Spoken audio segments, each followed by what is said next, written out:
নমস্কাৰ, মই প্ৰণৱ বৈশ্য। আজি আপোনাৰ বাবে এটা নতুন টেৰ' কাৰ্ড ৰিডিং লৈ আহিছোঁ, যে এতিয়া অক্টোবৰ মাহৰ লাষ্ট সপ্তাহ চলি আছে। যে টেৰ' কাৰ্ডে আপোনাক লাষ্ট উইকৰ বাবে হেল্থৰ বাবে কি গাইডেঞ্চ লৈ আহিছে এই বিষয়ে আমি জানো আহকচোন।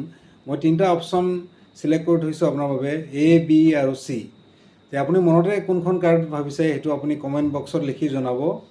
এইখন হ'ল A কাৰ্ড। এই কাৰ্ডত দেখাই আছে যে আপুনি পাষ্ট লাইফৰ হেল্থক লৈ কিনে অলপ চিন্তিত হৈ আছে।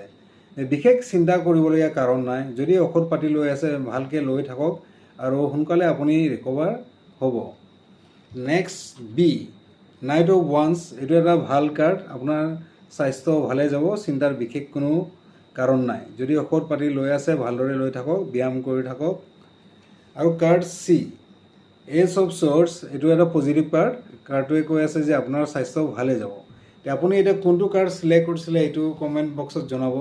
আৰু আগলৈ মোৰ পৰা ৰিডিং পাই থাকিব হ'লে মোৰ ফ'ল' কৰিব, লাইক কৰিব। আৰু যদি ভিডিঅ'টো ইনফৰ্মেটিভ লাগিছে আপুনি নিজৰ ফেমিলি মেম্বাৰ্ছৰ লগত শ্বেয়াৰ কৰিব। ধন্যবাদ।